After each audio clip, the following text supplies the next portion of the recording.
The fighting lasted until 1763, with an uneasy interlude between 1748 and 1756. It went by many names. The opening hostilities between England and Spain were called, by the English, the War of Jenkins' Ear. The struggle on the continent in the 1740s over the Habsburg inheritance of the Austrian Empire was often known as the War of the Pragmatic Sanction. The Prussians spoke of the three Silesian Wars.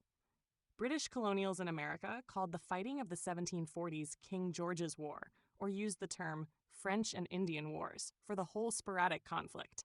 Other unnamed colonial struggles at the same time shook the peoples of India. Eventually, these widely scattered conflicts came to be called by two names: the War of the Austrian Succession for hostilities between 1740 and 1748, and the 7 Years' War for the conflicts between 1756 and 1763. The two wars were really one. They involved the same two principal issues: the global duel of Britain and France for colonies, trade, and sea power, and the European duel of Prussia and Austria for territory and military power in Central Europe. 557 18th century warfare. Warfare at the time was in a kind of classical phase, which strongly affected the development of events. It was somewhat slow, formal, elaborate, and indecisive. The enlisted ranks of armies and navies were filled with men considered economically useless, picked up by recruiting officers among unwary loungers in taverns or on the wharves. All governments protected their productive population, peasants, mechanics, and bourgeois preferring to keep them at home, at work, and paying taxes. Despite their diverse origins, the careers of soldiers and military officers changed in this era. They became a professional class apart from civilian life, enrolling for long terms of service, receiving regular wages, and going through extensive systematic training. They lived in barracks or great forts and were dressed in bright uniforms, like the British redcoats, which, because camouflage was unnecessary, they wore even in battle. Weapons were not powerful. Infantry was predominant and was armed in this era with the smooth-bore musket to which the bayonet could be attached.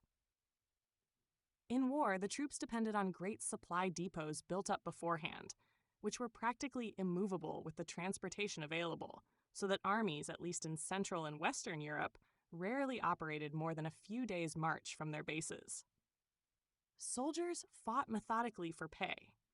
Generals hesitated to risk their troops, which took years to train and equip and were very expensive. Strategy took the form not of seeking out the enemy's main force to destroy it in battle, but of maneuvering for advantages of position, applying a cumulative and subtle pressure somewhat as in a game of chess. There was little religious or national feeling in such wars, though new kinds of patriotic thought and identity began to emerge by the 1760s in England and France. The Prussian army recruited half or more of its enlisted personnel outside Prussia. The British army was largely made up of Hanoverian or other German regiments. Even the French army had German units incorporated in it. Deserters from one side were enlisted by the other. War was waged between governments, or between the oligarchies and aristocracies that governments represented, not between whole peoples.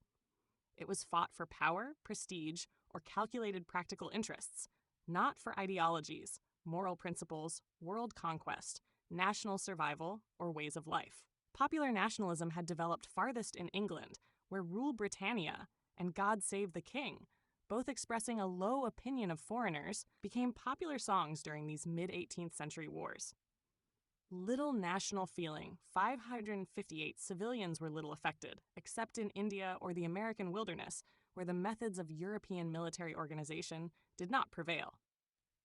In Europe, a government aspiring to conquer a neighboring province did not wish to ruin or antagonize it beforehand. The fact that the Western European struggle was largely naval kept it well outside civilian experience. Never had war been so contained within such parameters, certainly not in the religious wars of earlier times, or in the national and total wars initiated later. This was one reason why governments went to war so easily. On the other hand, governments also withdrew from war much more readily than in later times. Their treasuries might be exhausted, their trained soldiers used up. Only practical or strategic questions were at stake. There was no war hysteria or pressure of mass opinion. The enemy of today, 301, might be the ally of tomorrow. Peace was almost as easy to make as war. Peace treaties were negotiated, not imposed. So the 18th century saw a series of wars and treaties and rearrangements of alliances, all arising over much the same issues, and with exactly the same powers present at the end as at the beginning. 559. The War of the Austrian Succession, 1740 to 1748. The War of the Austrian Succession was started by the King of Prussia. Frederick II, or the Great, was a young man of 28 when he became king in 1740. His youth had not been happy. He was temperamentally incompatible with his father. His tastes as a prince had run to playing the flute, corresponding with French authors, and writing prose and verse in the French language. His father, the sober, military-minded Frederick William I, thought him frivolous and dealt with him so clumsily that at the age of 18 he tried to escape from the kingdom. Caught and brought back, he was forced to witness the execution, by his father's order, of the friend and companion who had shared in his attempted flight. Frederick changed as the years passed from a jaunty youth to an aged cynic, equally undeceived by himself, his friends, or his enemies, and seeing no reason to expect much from human nature. Though his greatest reputation was made as a soldier, he retained his literary interests all his life, became a historian of merit, and is perhaps of all modern monarchs the only one who would have a respectable standing if considered only as a writer. An unabashed freethinker, like many others of his day, he considered all religions ridiculous and laughed at the divine right of kings, but he would have no nonsense about the rights of the House of Brandenburg, and he took a solemn view of the majesty of the state. Frederick II. Frederick lost no time in showing a boldness that his father would have surely dreaded. He decided to conquer Silesia, and in December 1740 he invaded that province, a region adjoining Prussia, lying in the upper valley of the Oder and belonging to the Kingdom of Bohemia, and hence to the Danubian Empire of the Habsburgs. See map P220, panel 3. Frederick's invasion thus violated the pragmatic sanction that the Austrian Emperor Charles VI had methodically negotiated throughout his long reign. The pragmatic sanction was the general agreement signed by the European powers, including Prussia, that had stipulated that all domains of the Austrian Habsburgs should be inherited integrally by the daughter of Charles VI, Maria Theresa. The issue was between negotiated agreements and force. And Frederick, in attacking Silesia, could invoke nothing better than reason of state, the welfare and expansion of the state of which he was ruler. The pragmatic sanction was now universally disregarded. All turned against Maria Theresa. Bavaria and Saxony put forward territorial claims. Spain, still hoping to revise the Peace of Utrecht, saw another chance to win back former Spanish holdings in Italy. The decisive intervention was that of France, which was torn between ambitions on the European continent and ambitions on the sea and beyond the seas. Economic and commercial advantage might dictate concentration on the transoceanic struggle with Britain. But the French nobles were less interested than the British aristocrats in commercial considerations. They were influential because they furnished practically all the army officers and diplomats. They saw Austria as the traditional enemy, Europe as the traditional field of valor, and the Austrian-controlled southern Netherlands as the 560 traditional object for annexation to France. Cardinal Fleury, much against his will and judgment, found himself forced into war against the Habsburgs. Maria Theresa was at this time a young woman of 23. She proved to be one of the most capable rulers ever produced by the House of 302 Habsburg. She bore 16 children, and set a model of conscientious family living at a time of much indifference to such matters among the upper classes. She was as devout and as earnest as Frederick of Prussia was irreligious and seemingly flip. She dominated her husband and her grown sons as she did her kingdoms and her duchies. With practical sense and political talents, she reconstructed her empire without having any doctrinaire program, and she accomplished more in her methodical way than other rulers who pursued more spectacular projects of reform. Maria Theresa 561, the young Frederick II of Prussia, who would later be called Frederick the Great, was more interested in music and literature than in the military and political tasks of a monarch, which he nevertheless pursued boldly after becoming king in 1740. This painting by Antoine Pesne portrays the Crown Prince in the year before he inherited the Prussian throne. DEA Picture Library, Getty Images. Soon after Frederick invaded Silesia, she gave birth to her first son, the future Emperor Joseph II, in March 1741. She was preoccupied at the same time by the widening political crisis. Her dominions were assailed by half a dozen outside powers, and her two kingdoms of Hungary and Bohemia, both of which had accepted the Pragmatic Sanction, were waiting to see if a break from the Habsburg Empire would best serve their interests. Facing these dangers from all directions, she traveled to Hungary, where she would be crowned with the crown of St. Stephen and rally essential support. She made a carefully arranged and dramatic appearance before the Hungarian political elite, implored them to defend her, and swore to uphold the liberties of the Hungarian nobles and the separate constitution of the Kingdom of Hungary. Stories spread across Europe, telling how the young queen, by raising aloft the infant Joseph, who was to be heir to the throne, at a session of the Hungarian parliament, had thrown the Magyar leaders into paroxysms of chivalrous resolve. The story was not quite true, but it was true that she made an eloquent address to the Magyars, and that she took her baby with her and proudly exhibited him. The Hungarian magnates pledged their blood and life and delivered 100,000 soldiers. 303,562.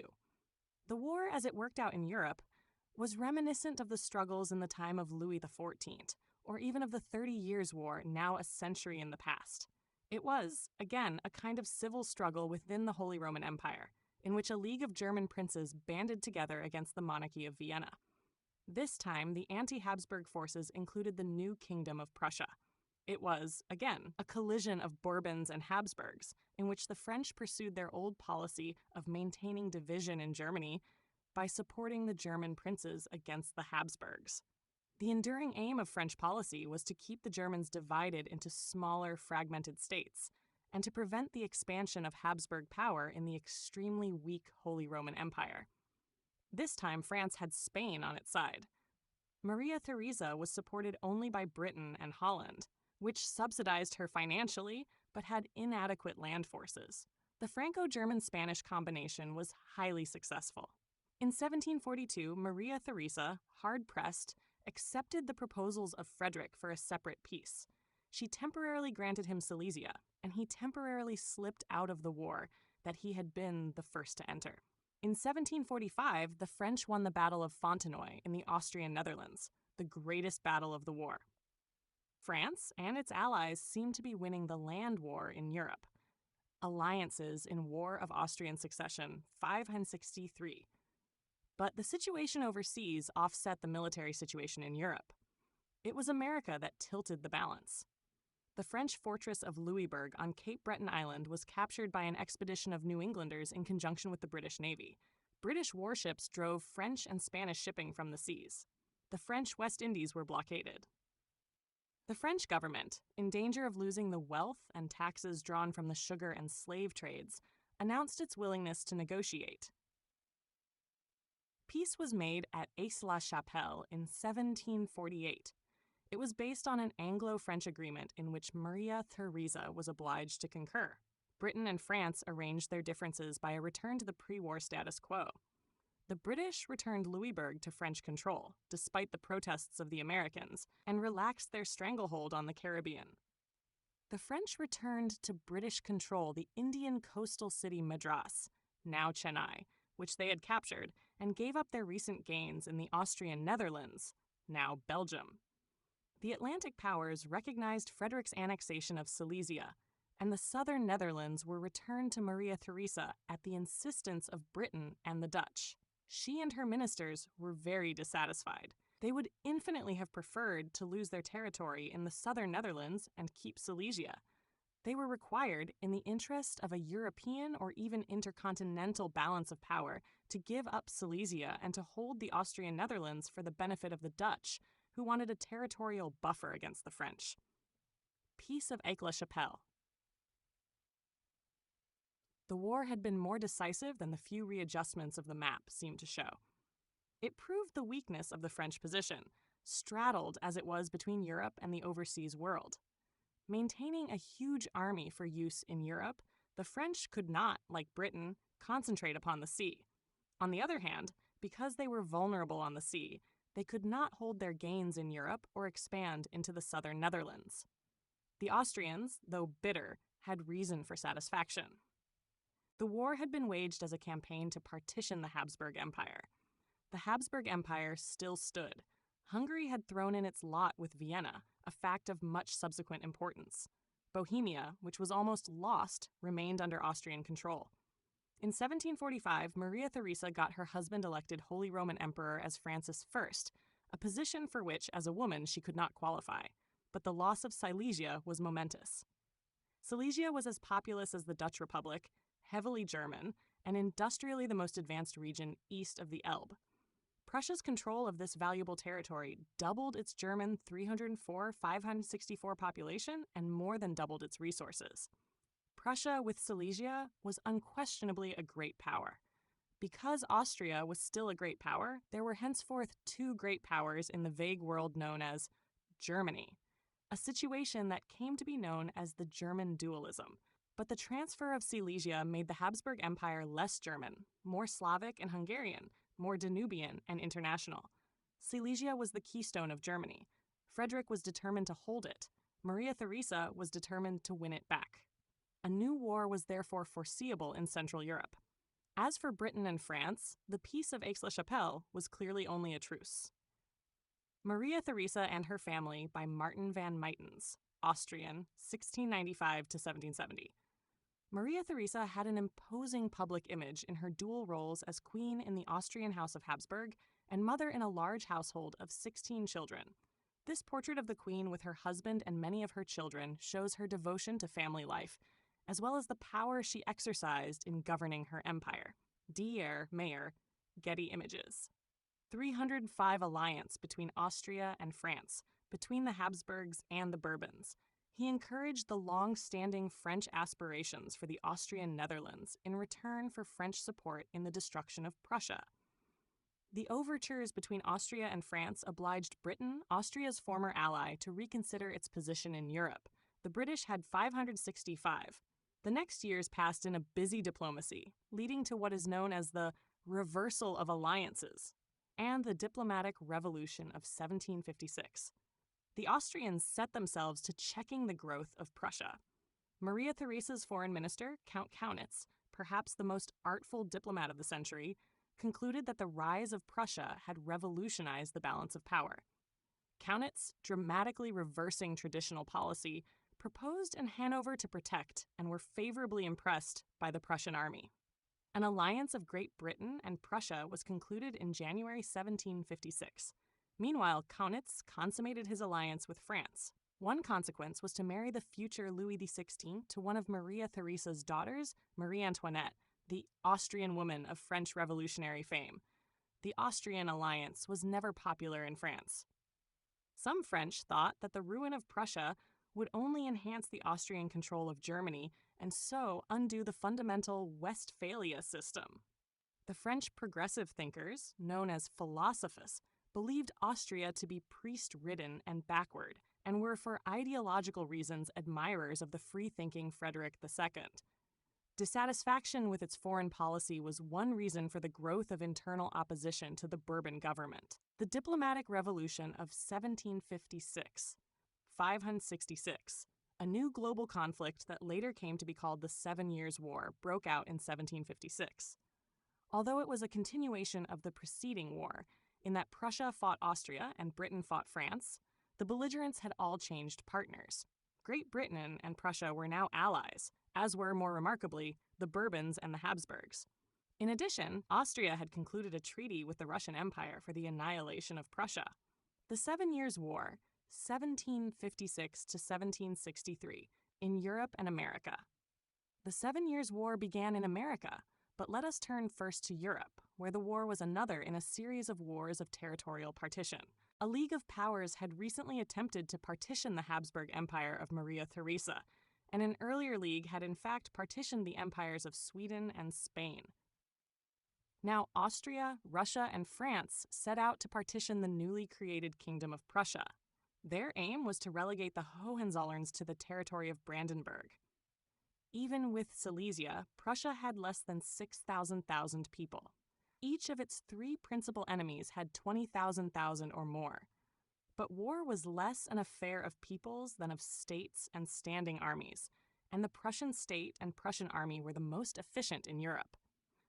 Frederick fought brilliant campaigns, moved rapidly along interior lines, and eluded, surprised, and re-attacked the badly coordinated armies opposed to him. He proved himself the great military genius of his day, but genius was scarcely enough.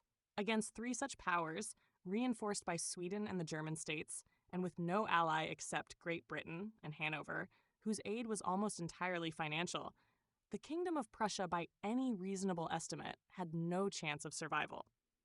There were times when Frederick believed all to be lost, yet he went on fighting, and his strength of character in these years of adversity, as much as his ultimate triumph, later made him a hero and symbol for the Germans. His subjects, Junkers and even serfs, advanced in patriotic spirit under external pressure. The coalition tended to fall apart. The French lacked enthusiasm. They were fighting Britain. The Austrian alliance was unpopular, and Kaunitz would never plainly promise them the Austrian Netherlands. The Russians found that the more they moved westward, the more they alarmed their Austrian allies. Frederick was left to deal only with the implacable Austrians, for whom he was more than a match. By the Peace of Hubertusburg in 1763, Prussia retained Silesia and lost nothing. Frederick's military triumphs, 306-567, Schönbrunn Palace near Vienna, was the great palace of the Austrian Habsburgs. It was planned to compete with the vast palace of their French Bourbon rivals, but the plan was never completed because Maria Theresa, 1740-1780, thought that the building seen here was adequate for her needs. DEA Picture Library, Getty Images. For the rest, the 7 Years' War was a phase in the long global conflict between France and Great Britain. Its stakes were supremacy in the growing world economy, control of colonies, and command of the sea. The two empires had been left unchanged in 1748 by the Peace of Aix-la-Chapelle. Both held possessions in India, in the West Indies, and on the American mainland. See maps, pp. 199-314. In India, both Britain and France possessed only disconnected commercial establishments on the coast, tiny economic and cultural specks on the giant body of India, which always depended on Indian allies and commercial partners. Both countries also traded with the Chinese along the Pearl River Delta in South China. Both occupied colonial way stations on the route to Asia. The British in St. Helena and Ascension Island in the South Atlantic, the French in the more valuable islands of Mauritius and Reunion in the Indian Ocean. The French were active also on the coasts of Madagascar. The greatest way station, the Cape of Good Hope, belonged to the Dutch. In the West Indies, the British plantations were mainly in Jamaica, Barbados, and some of the Leeward Islands. The French in St. 568 Domingue, Guadeloupe, and Martinique. All were supported by the booming Atlantic slave trade that was transporting millions of enslaved people from Africa. British and French colonial interests. On the American mainland, the French had more territory, and the British had more people. In the British colonies from Georgia to Nova Scotia lived perhaps 2 million Europeans, predominantly English, but with strong infusions of Scots-Irish, Dutch, Germans, French, and Swedes. Philadelphia, with some 40,000 people, was as large as 307 any city in England except London. Native Americans were decimated by disease or driven out of most Atlantic coastal lands. But the population in these areas continued to grow, in part because of the expanding slave trade. About 275,000 enslaved Africans arrived in Britain's North American colonies before 1775, and by the late 18th century, the African American population in these mainland territories had increased to more than 700,000 people. Meanwhile, the number of Europeans grew to be almost a quarter as large as the population in the mother country. The European Americans, however, were provincial, locally minded, and incapable of concerted action. In 1754, the British government called a congress at Albany in New York, hoping that the colonies would assume some collective responsibility for the next war. The Congress adopted an Albany Plan of Union, drawn up by Benjamin Franklin, but the colonial legislatures declined to accept it through fear of losing their separate identity. The colonials were willing, in a politically immature way, to rely on Britain for military action against France. North American Colonies 569, Chronology of Notable Events, 1619. 1763–1619. First enslaved Africans arrive in Virginia, 1700 to 1780. Expansion of European plantation system in Caribbean sugar islands. 1720. The Mississippi Bubble in France and South Sea Bubble in Britain, 1740 to 1748. War of Austrian Succession in Europe, 1740 to 1780. Queen Maria Theresa rules and expands the Austrian Empire. 1740 to 1786. Frederick II, the Great, rules and expands the Kingdom of Prussia. 1756 to 1763. The 7 Years' War, expansion of British power in India and America. The French were still in possession of Louisbourg on Cape Breton Island, a northern stronghold established by Louis XIV, located in the Gulf of St. Lawrence. It was designed for naval domination of the North Atlantic and to control access to the St. Lawrence River, the Great Lakes, and the vast region now called the Middle West. Through all this tract of country, the French constantly came and went, but there were sizable French settlements only around New Orleans in the south and Quebec in the north. One source of French strength was that the French were more successful than the British in gaining the support of the Indians. This was probably because the French, being few in numbers, did not threaten to expropriate their lands, and also because Catholics at this time were incomparably more active than Protestants in Christian missions among non-European peoples. The French were also active in the fur trade with Native Americans, an economic exchange that added important commercial components to French-Indian relations. 570 mercantilist regulations. Both empires, French and British, were held together by mercantilist regulations framed mainly in the interest of the home countries. In some ways, the British Empire was more liberal than the French. It allowed local self-government and permitted immigration from all parts of Europe. In other ways, the British system was stricter. British subjects, for example, were required by the Navigation Acts to use British ships and seamen, English, Scottish, or colonial, whereas the French were freer to use the transport services of other nations. British sugar planters had to ship raw sugar to the home country, there to be refined, and 308,571 sold to Europe, whereas French planters were free to refine their sugar in the Caribbean islands. The mainland British colonials were forbidden to manufacture ironware and numerous other articles for sale. They were expected to buy such objects from England. Because the British sold little to the West Indies, where the enslaved population had no income with which to buy, the mainland colonies, though less valued as a source of wealth, were a far more important market for British goods. The North American colonials had prospered under the restrictive system, but they were beginning to find much of it irksome at the time of the 7 Years' War, and indeed evaded it when they could. Fighting was endemic in the empires, even during years of peace in Europe.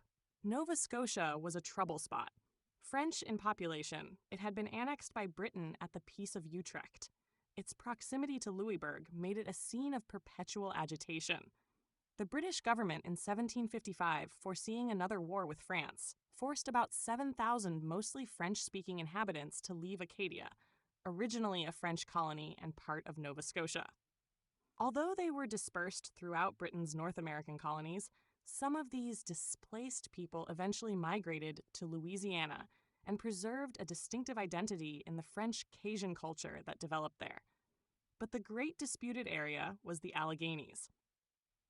British colonials were beginning to find their way westward through the mountains. French traders, soldiers, and empire builders were moving eastward toward the same mountains from points on the Mississippi and the Great Lakes. In 1749, at the request of Virginia and London capitalists, the British government chartered a land exploitation company, the Ohio Company, to operate in territory claimed also by the French. The French built a fort at the point where the Ohio River is formed by the junction of two smaller rivers, Fort Duquesne, later called Pittsburgh.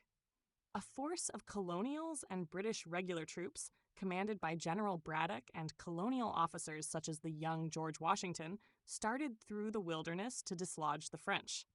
It was defeated in July 1755, but this frontier confrontation soon led to wider conflicts. A year later, France and Britain declared war. The British were brilliantly led by William Pitt, subsequently the Earl of Chatham, a man of wide vision and exceptional confidence. "I know that I can save the country," he said, "and I know that no one else can." He concentrated Britain's military campaigns on the navy and colonies, while subsidizing Frederick of Prussia to fight in Europe, so that England, as he put it, might win an empire on the plains of Germany. Only the enormous financial credit of the British government made such a policy feasible. In 1758, British forces finally took Fort Duquesne, and Louisbourg fell again in the same year.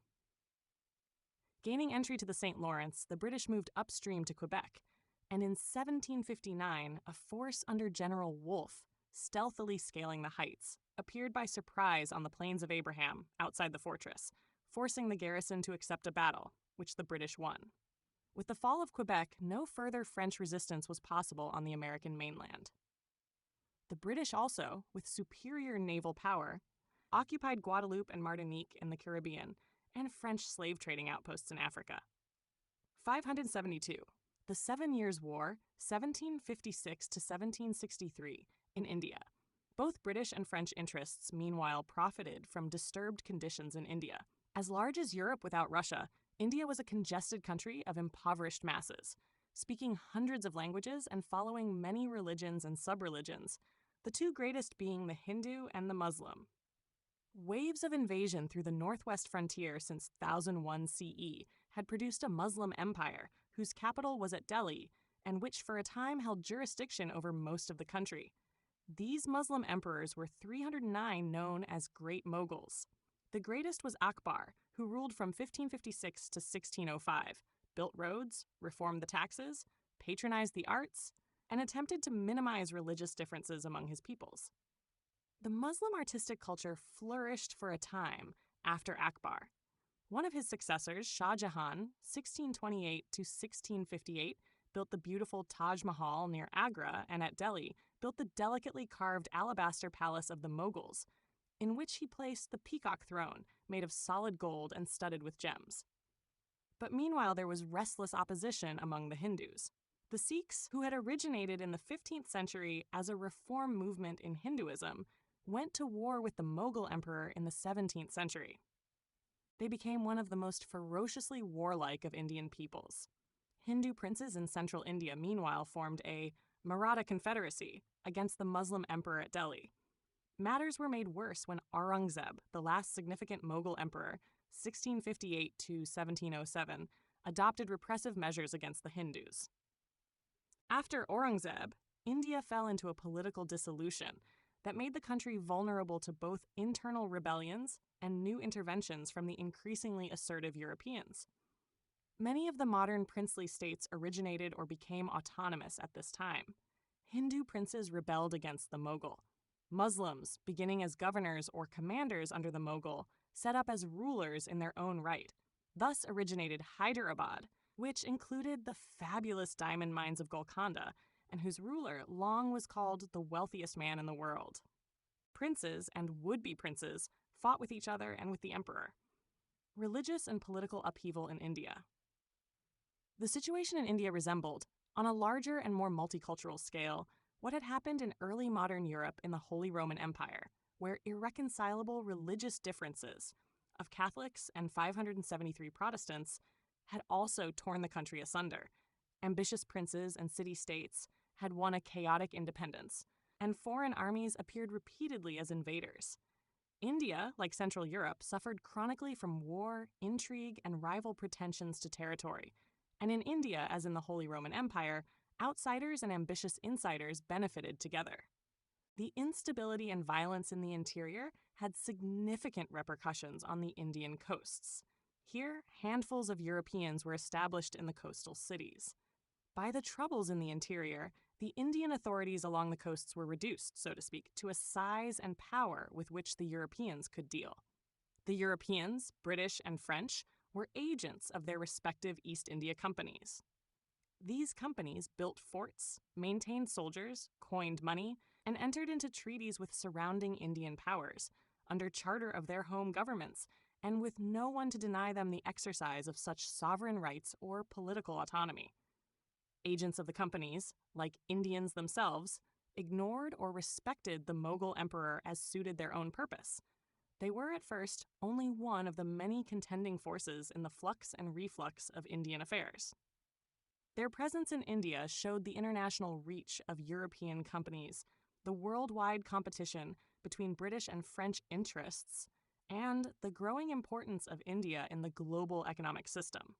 Neither the British nor the French government, during the 7 Years' War, had any intention of territorial conquest in India, their policy in this respect differing radically from their colonial ambitions in America. Nor were the two trading companies pushing their agents toward imperialistic political interventions in South Asia. The company directors in London and Paris disapproved of fantastic schemes to intervene in Indian politics, insisted that their agents should attend to business only, and resented every penny and every sow not spent to bring in commercial profit. But it took a year or more to 310 exchange messages between Europe and India and company representatives in India, caught up in the Indian power struggles and overcome by the chance to make personal fortunes or by dreams of 574 empire, acted very much on their own, committing their home offices without compunction. Involvement in Indian affairs was not exactly new. We have seen how Diamond Pitt in 1702 purchased the goodwill of the local ruler of the Carnatic when he had threatened by military force to reduce the English traders at Madras, now Chennai, to submission. Intentions of the British and the French. The Battle of Quebec, depicted here in an English illustration of the British Army's surprise approach to the Plains of Abraham, allowed Britain to gain control over most of North America and to increase its power in the expanding global system of 18th century trade. MPI/Getty Images. The first European to exploit the possibilities of the changing situation in mid-18th century India was the Frenchman Joseph-François Dupleix, who believed that the funds sent out by the company in Paris to finance the Indian trade were insufficient. His idea seems to have been not empire building, but to make the company into a local territorial power, in order that, from taxes and other political revenues, it might have more capital for its commercial operations. In any case, during the years of 575 peace in Europe, after 1748, Dupleix found himself with about 2,000 French troops in the Carnatic. He lent them out to neighboring local rulers in return for territorial concessions.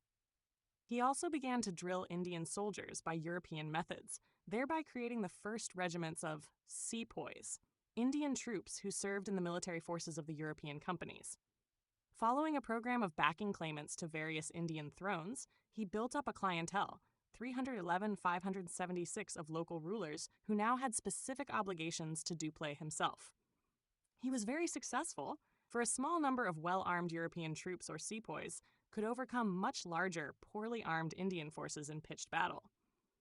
But he was recalled to France in 1754 after his company became apprehensive of war with Britain and other trouble, and he died in disgrace. When war came in 1756, British interests in India were advanced chiefly by Robert Clive. He had come to India many years before as a clerk for the East India Company, but had shown military talents and an ability to comprehend Indian politics. He had maneuvered, with little success, against Dupleix in the Carnatic during the 1740s. In 1756, on hearing the news of war in Europe, Clive shifted his attention to Bengal, hoping to drive the French from their trading stations there. The French were favored in Bengal by the local Muslim ruler, Suraj-ud-Dowlah, who proceeded to anticipate Clive's arrival by expelling the British from Calcutta, the city now called Kolkata. Capturing the city, he shut up 146 Englishmen in a small room without windows, soon known in England as the Black Hole of Calcutta, and kept them there all night, during which most of them died of suffocation. Clive, soon arriving with a small force of British and sepoys, routed Siraj-ud-Dowlah at the Battle of Plassey in 1757. He put his own puppet on the Bengal throne and extorted huge reparations, both for the company and for himself. Returning to England, he was received with mixed feelings, but he was given a new title, Baron Clive of Passy, and appointed the governor of Bengal. He strove in India to reduce the almost incredible corruption of company employees there, individuals who abandoned virtually all moral scruples to pursue irresistible chances for easy riches. Finally, he committed suicide in 1774. British expansion in India. It was British sea power, more fundamentally than Clive's tactics, that assured the triumph of British over French ambitions in South Asia. The British government still had no intention of conquest in India, but it could not see its East India Company forced out by agents of the French company in collaboration with Indian princes. Naval forces were therefore dispatched to the Indian Ocean, and it was the British Navy that made it possible for Clive to move quickly from Chennai to Kolkata. British ships also cut off the French posts in India from Europe and from each other. By the end of the war, all the French establishments in India, as in Africa and America, were at the mercy of the British. The French overseas colonies lay prostrate, and France itself was again detached from the transoceanic trade on which much of its commercial economy rested. In 1761, France made an alliance with Spain, which was alarmed for the safety of its own American empire after the British victories at Quebec and in the Caribbean. But the British also defeated Spain. 312-577, the peace settlement of 1763. The British Navy and other armed forces had been spectacularly successful. Yet the peace treaty, signed at Paris in February 1763, 5 days before the Austro-Prussian Peace of Hubertusburg, was by no means unfavorable to the defeated. The French Duke of Choiseul was a skillful and single-minded negotiator. The British, Pitt having fallen from office in 1761, were represented by a confused group of parliamentary favorites of the new king, George III. France ceded to Britain all French territory on the North American mainland east of the Mississippi. Canada thereby became British, and the European settlers in Britain's other 13 mainland colonies were relieved of the French presence beyond the Alleghenies. To Spain, in return for aid in the last days of the war, France ceded all holdings west of the Mississippi and at its mouth, including New Orleans. France thereby virtually abandoned the North American continent. But these regions were still of minor commercial importance for European trading companies, and the French, in return for surrendering them, retained many economically more valuable establishments elsewhere. In the West Indies, the British planters, and in England, the powerful West India interest, feared competition from the French sugar islands and wanted to exclude them from the protected economic system of the British Empire. France therefore received back Guadeloupe and Martinique, as well as most of its slave trading stations in Africa. And the French still controlled the highly lucrative sugar plantations in Santo Domingo. In India, the French remained in possession of their commercial installations, offices, warehouses, and docks at Pondicherry, now Puducherry, and other cities. They were forbidden to erect fortifications or pursue political ambitions among Indian princes, a practice which neither the French nor the British government had hitherto much favored in any case. 313 French concessions, 578. Britain's imperial role in late 18th century India is represented in this Indian miniature of a British officer's wife surrounded by Indian servants. The social hierarchies within the growing empire appear in this scene of domestic order and wealth, which dates from about 1785. Werner Forman, Getty Images. 579. The World in 1763. At the Peace of Paris of 1763, the British overseas empire triumphed over the French. The French ceded their holdings on the North American mainland east of the Mississippi to Britain, those west of the Mississippi to Spain. Britain also took Florida from Spain in 1763, but lost it, returning it to Spain in 1783 at the close of the War of American Independence. The French retained their sugar islands in the West Indies and their trading stations in India. They were stopped from empire building but did not greatly suffer commercially from the 7 Years' War. The British proceeded to build their empire in India. 580. The treaties of Paris and Hubertusburg, closing the prolonged war of the mid-century, made the year 1763 a memorable turning point. Prussia confirmed its status as an emerging major power, which meant that the dualism of political power in Germany would continue. Austria and Prussia eyed each other as rivals. Frederick's aggressive occupation of Silesia in 1740 was legalized and even given a new moral status in Prussia by the heroic defense that had proved necessary to retain the plunder. Frederick himself, from 1763 until his death in 1786, was a man of peace, philosophical and even benign. But the German crucible had boiled, and out of it had come a Prussia even more disposed by its escape from annihilation to glorify its army as the steel framework of its life. Results of 7 Years' War. The Anglo-French settlement was far-reaching and rather curious. Although the British won decisive victories everywhere in the global war, the French suffered more from political and military anxieties about imperial decline than from any kind of commercial calamity. French trade with America and Asia continued to grow as rapidly after the 7 Years' War as before it, and by 1785 it was double what it had been in 1755. For England, 314-581, the war also opened up new commercial channels. British trade with America and Asia probably tripled between 1755 and 1785. But the outstanding British gains were imperial and strategic. The European balance of power was preserved, the French had been kept out of the southern Netherlands, British colonial subjects in North America seemed secure, and Britain had again vindicated its command of the sea. British sea power implied, in turn, that British seaborne commerce was safe in peace or war, while the seaborne commerce for the French, or of any others, depended ultimately on the political requirements of the British. But the French still had a few cards to play, and they would soon play them in the American and French revolutions. For America and India, the Peace of 1763 was decisive in pushing the peoples of these two vast territories toward closer connections with the political and commercial institutions of the British Empire. America north of Mexico was to become part of an English-speaking world. In India, the British government was drawn increasingly into a policy of territorial occupation. Right, a British paramount power eventually emerged in place of the empire of the Mughals. British political rule in India stimulated and protected British business there, until in the greatest days of British prosperity, India's was one of the main pillars of the British economic system, and the road to India became in a real sense the lifeline of the British Empire. But in 1763, this state of affairs was still in the future and was to be reached by many intermediate steps.